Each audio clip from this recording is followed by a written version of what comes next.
Assembly తరహాలోనే మండలిలో సైతము కాళేశ్వరం నివేదిక కాగితాలని చింపి పడేసిన దృశ్యాలు కనిపించాయి. దానికి సంబంధించి స్పీకర్ మాట్లాడుతున్న దృశ్యాలను చూస్తున్నాము. తిరిగి మండలి లైవ్ ని కొనసాగిద్దాం. ఇప్పుడు మనం ఇక్కడ 50% స్లాబ్ ఎత్తేసినప్పటికీ గవర్నర్ గారు ఆమోదం అవసరం సార్. గవర్నర్ గారు సంతకం అవసరం. ఒకవేళ అది దాటినా కూడా మళ్ళీ హైకోర్టు, మళ్ళీ సుప్రీంకోర్టు, మళ్ళీ ఇంద్రాసాన్ that the bill be passed. Motion move. I request them to explain the abject situation. Now discussion and confusion of bill.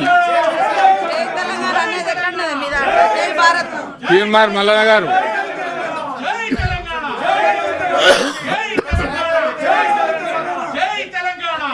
విపక్ష నాయకులకు రిక్వెస్ట్ చేస్తా ఉన్నాను సార్, దయచేసి బీఆర్ఎస్ పార్టీ నాయకులు కాస్త సంయమనం పాటించండి. ఈ బీసీలకు సంబంధించినటువంటి అంశం దయచేసి కాస్త సంయమనం పాటించండి. ఈ బీసీలకు సంబంధించినటువంటి అంశం సార్.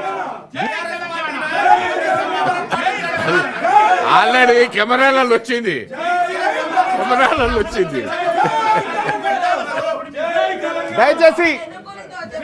దయచేసి ఎల్ఓపి గారు మీ సభ్యులను కూర్చోబెట్టండి సార్, ఎందుకంటే బీసీలకు సంబంధించిన అంశం జరుగుతా ఉంది సార్. సార్ బీసీ గౌరవ ఎల్ఓపి గారు మీ సభ్యులను కూర్చోమనండి. ఇంపార్టెంట్ బిల్లు, పంచాయతీరాజ్ బిల్లు, దీని మీద మీరు చర్చలో పాల్గొనండి. చాలా ఇంపార్టెంట్ బిల్లు. దయచేసి సార్ ఇక్కడ సార్ బీసీ సప్లాన్ విషయంలో సార్ ఈ రాష్ట్ర ప్రభుత్వం తక్షణ నిర్ణయం తీసుకోవచ్చు సార్. చేయదలుచుకుంటే బీసీ సప్లాన్ ను ప్రతి ఏడాది 20,000 కోట్ల రూపాయలు బీసీల సంక్షేమానికి ఖర్చు పెడతామని కామారెడ్డి డిక్లరేషన్ లో కాంగ్రెస్ పార్టీ చెప్పింది సార్.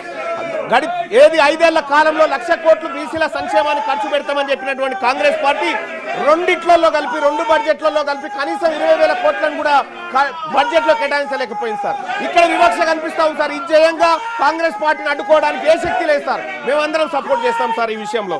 అలాగే సార్ ఇంకా ఎంబీసీ కులాలకు సంబంధించినటువంటి సంక్షేమ విషయంలో కూడా ఉన్నత విద్య కోసం 10 లక్షల రూపాయలు పూచీకత్తు లేని వడ్డీలు రుణాలు ఇప్పిస్తామని కాంగ్రెస్ పార్టీ హామీ ఇచ్చింది సార్. ఈ విషయంలో కూడా కాంగ్రెస్ పార్టీ ఏ విధంగా కూడా చిత్తశుద్ధితో పనిచేస్తున్నట్టు కనిపించట్లేదు సార్. అలాగే సార్ అన్ని జిల్లా కేంద్రాల్లో 50 కోట్లతో convention hall, press club, study circle, library, క్యాంటీన్లతో ఉన్న ప్రొఫెసర్ జయశంకర్ బీసీ ఐక్యతా భవనాలు కట్టిస్తామని చెప్పారు సార్. అక్కడ కూడా సార్ వీటిలో ఎక్కడ కూడా ముందడుగు పడలేదు సార్. ఎక్కడైతే హార్డీలు ఉందో అక్కడ పైన ఫోకస్ చేస్తా ఉంది రాష్ట్ర ప్రభుత్వం. కానీ చేయాల్సిన పనుల విషయంలో మాత్రం కొంత నిర్లక్ష్యంగా ఉండడం బాధాకరమైనటువంటి అంశం సార్. సార్ ఇంకొకటి సార్, 3 లక్షల కంటే తక్కువ వార్షిక ఆదాయం గల బీసీ కుటుంబాల యువతకు ర్యాంకుతో సంబంధం లేకుండా మొత్తం ఫీజు రియంబర్స్మెంట్ ఇస్తున్నారు సార్. ఇవాళ ఫీజు రియంబర్స్మెంట్ బకాయిలు విపరీతంగా అక్కడ పడి ఉన్నాయి సార్. ఆ ఫీజు రియంబర్స్మెంట్ బకాయిలు ఇస్తే తప్ప బీసీలు టీసీలు కానీ లేకపోతే వాళ్ళ సర్టిఫికెట్లు కాలేజ్ యాజమాన్యాలు ఇవ్వలేని పరిస్థితి ఉంది సార్. అందుకోసమే ఫీజు రియంబర్స్మెంట్ లో మీరు చేయాల్సిన కార్యక్రమాలు ఉన్నాయి, అవి చేయండి. అలాగే చేతి వృత్తులకు సాయం చేస్తామని కాంగ్రెస్ పార్టీ ఆ రోజు కామారెడ్డి డిక్లరేషన్ లో అవకాశం కల్పించింది సార్, మెన్షన్ కూడా చేసింది.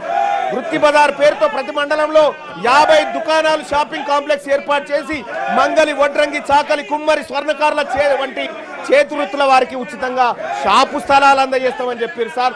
గడిచిన 2 సంవత్సరాలలో ఇప్పటి వరకు ఒక్క షాపు కానీ దయచేసి శ్రవణన్న మీ స్వర్ణకారుల గురించి మాట్లాడుతున్నా, దయచేసి మీరు ఓపికగా ఉండాలా. బీసీ కార్పొరేషన్లు, ఫెడరేషన్ల కింద నమోదైన ప్రతి సొసైటీకి ఎన్నికల నిర్వహణ 10 లక్షల ఆర్థిక సాయం అని చెప్పారు సార్. ఇప్పటి వరకు చేయలేదు.